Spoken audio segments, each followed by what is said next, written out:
राधे राधे दोस्तों। देखिए, एक बहुत अच्छा प्रश्न मेरे पास में आया। एक साधक ने पूछा कि भैया मुझे एक बात बताइए कि भगवान का भजन कर भी दुख क्यों पा रहे हैं, शांति क्यों नहीं मिलती है। लोग आज मंदिरों में देखते हैं, हम लोग अखबारों में पढ़ते हैं, न्यूज़ में देखते हैं कि रिकॉर्ड संख्या में लोग जा रहे हैं, केदारनाथ जा रहे हैं, बद्रीनाथ जा रहे हैं, चारों धाम जा रहे हैं। हर मंदिर में रिकॉर्ड संख्या में लोग पहुंच रहे हैं, भीड़ बहुत ज़्यादा है। और मंदिरों के अलावा लोग पूजा पाठ में दुनिया भर के धार्मिक आयोजनों में लगे हुए हैं, फिर भी उनके जीवन में सुख शांति क्यों नहीं है। इसके दो सबसे बड़े मूल कारण हैं, तीन कारण सबसे में जो मैं समझता हूँ वो बड़े मेन है। एक तो ये सबसे बड़ा कारण है कि जो लोग लगता है कि भजन करने में लगे हुए हैं वो वैसा है नहीं, जितना लगता है उतना नहीं है, पहली बात। दूसरी बात यह है कि हम जीवन में जितना कमाते हैं उससे ज्यादा व्यय कर देते हैं। देखिए, भगवान का जो भजन होता है, भजन किसे कहते हैं कि भगवान ने हमें 5 इंद्रियां दी है, 5 कर्मेंद्रियां दी है। ये जो शरीर दिया है, इस शरीर में 5 इंद्रियां हैं। जैसे नेत्र है तो नेत्र एक इंद्रिय हो गई, कान एक इंद्रिय हो गई, जीवा एक इंद्रिय हो गई। नेत्रों से हमने भगवान का दर्शन किया, तो भगवान का दर्शन किया 2 मिनट 5 मिनट, लेकिन उससे ज्यादा हमने और गंदी गंदी संदी चीजें देख ली, मोबाइल देखा, टीवी देखा, पिक्चर देखी, सीरियल आजकल के शॉर्ट्स देखे, क्या क्या नहीं देखा। तो वो इंद्री का उपयोग किया 10 मिनट के लिए, लेकिन उसका दुरुपयोग हो गया कई घंटों के लिए। तो फिर आपके पास क्या बचा? कुछ नहीं बचा। हाथों से भगवान की सेवा की जाती है, इन्हीं हाथों से कुछ गलत काम हो जाते हैं। आपकी जीवा है, जीवा भगवान का नाम लेने के लिए मिली है, लेकिन भगवान के नाम के साथ साथ हम बहुत लोगों का तिरस्कार भी कर देते हैं, गाली गलौज भी कर देते हैं, या कुछ ऐसे अपशब्द जो नहीं बोलने चाहिए वो भी निकल जाते हैं। तो इससे क्या होता है? इससे ये होता है कि हमने कमाई करी 100 रुपए और खर्चा कर दिया 200 रुपए। आपके एंड ऑफ द डे आपके पास में -100 रुपए बैलेंस रहा। देखिए, भजन का जो फल है वो मूल रूप से सुख है, शांति है, आपके जीवन में आनंद है। लेकिन वो सुख शांति आनंद मिल नहीं पाएगा अगर भजन की संपत्ति नहीं होगी।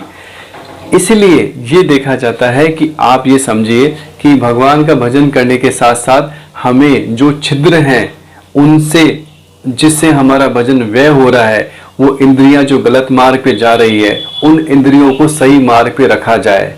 ये सबसे बड़ी अति आवश्यक चीज है कि पानी की टंकी में पानी तो भर रहा है लेकिन नीचे से नल खुला हुआ है, तो नल को बंद कीजिए, तब आपकी पानी की टंकी भरेगी, तब आप पानी का उपयोग कर सकते हैं। इसी प्रकार भजन कर कर भी गलत कामों से बचिए। जब बचेंगे तो भजन का चमत्कार भी आपके जीवन में दिखेगा।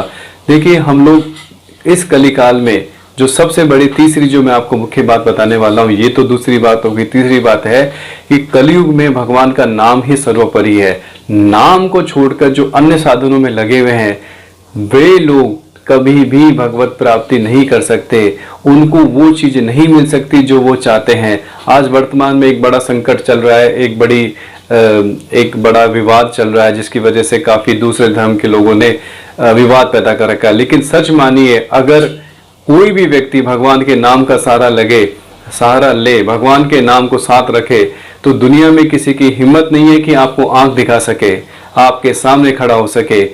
आज हमारा हिंदू समाज गिर रहा है, इसका सबसे बड़ा मूल कारण है कि हम भगवान के नाम की शक्ति को भूल गए हैं, अपने धर्म की शक्ति को भूल गए, अपने शास्त्रों का अध्ययन करना हमने छोड़ दिया है। देखिए, इसी कड़ी में अब भगवान के नाम की जो शक्ति है, इसे हम कैसे जाने, कैसे पहचाने? हमारे शास्त्रों में तो बहुत कुछ लिखा हुआ है, लेकिन सार रूप में जो हमारे संतों ने शास्त्रों में जो मूल सार बात बताई है, मैं आज आपको इस कड़ी में ये बताना चाहता हूं कि कली तंत्र उपनिषद में क्या बताया गया है, भगवान शंकर क्या कह रहे हैं, ब्रह्मा जी क्या कह रहे हैं, गणेश जी क्या कह रहे हैं, बड़े बड़े संत विद्वान जो हमारे हुए हैं उन्होंने नाम के बारे में क्या कहा है। तो इसी कड़ी में मैं आपको रोज बताया करूंगा कि ये कहा गया है, ये संतों ने ये इस उपनिषद से, इस शास्त्र से ये बात कही गई है, जिससे कि हमारी भगवान के नाम के प्रति श्रद्धा जगे, विश्वास जगे, और इस कलिकाल में जो भगवान का नाम सर्वोपरि साधन है उसको हम पूर्ण रूप से विश्वास पूर्वक अपना सके। देखिए, कली तंत्र उपनिषद में कहा गया है कि इसमें नारद जी ब्रह्मा जी के पास में गए और बोले, भगवान, मैं भूलोक में पर्यटन करता हुआ किस प्रकार कली से त्राण पा सकता हूँ? तो ब्रह्मा जी ने कहा कि ब्रह्मा जी बोले, वत्स, तुमने मुझसे आज बहुत अच्छी बात पूछी है। समस्त श्रुतियों का जो गोपनीय रहस्य है उसे सुनो, जिससे कलयुग में भव सागर को पार कर लोगे। भगवान आदि पुरुष नारायण के नामोच्चारण मात्र से मनुष्य कली के दोषों का नाश कर डालता है। नारद जी ने वह पूछा कि वह कौन सा नाम है जिससे कि भगवान कली का जो भव सागर है वो पार किया जा सकता है। तो ब्रह्मा जी ने कहा, हरे राम राम राम हरे हरे, हरे कृष्ण कृष्ण कृष्ण हरे हरे। यह 16 नाम के कली के पापों का नाश करने वाले हैं। ये 16 नाम, इससे श्रेष्ठ कोई दूसरा उपाय सारे वेदों में नहीं देखने में आता है। इसके द्वारा षोडश कलाओं में आवृत जीव के आवरण नष्ट हो जाते हैं। तत्पश्चात जैसे मेघ के विलीन होने पर सूर्य की किरणें प्रकाशित हो उठती है, उसी प्रकार परम ब्रह्म स्वरूप प्रकाशित हो जाता है। फिर नारद जी ने पूछा कि भगवान, इसके जप की क्या विधि है?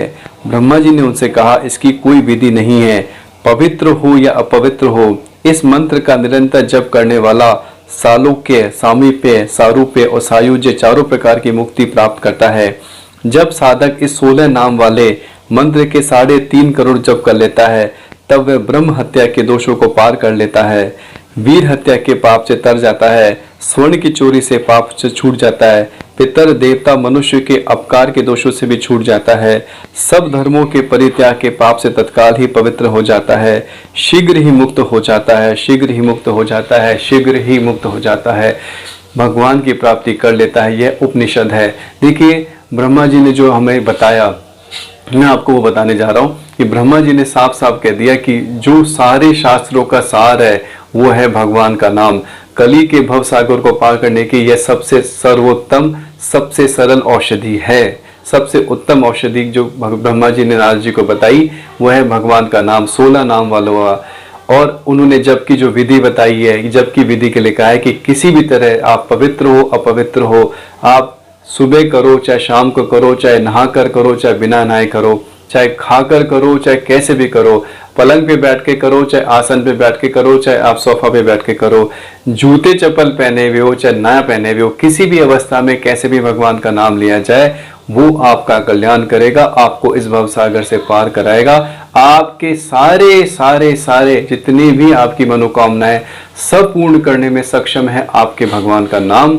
जो भी नाम आपको प्रिय लगता हो, जिसका भी, आप गणेश जी के भक्त हो तो गणेश गणेश लीजिए, आप राम जी के उपासक है तो सीताराम सीताराम राम राम करिए, आप ठाकुर जी के उपासक है तो श्री गोविंद हरे मुरारी, जो भी आपको अच्छा लगता है हरे कृष्ण लीजिए, कुछ भी लीजिए। भगवान शंकर के उपासक है तो शिव शिव शिव शिव शिव नाम लीजिए, लेकिन किसी भी एक नाम को पकड़ के भगवान का नाम जपिए, वो आपके जीवन में कल्याण करेगा, निश्चित रूप से करेगा। आपके सारे संकटों से आपको मुक्त कराएगा, आपके सब मनोकामनाएं पूर्ण करेगा। राधे।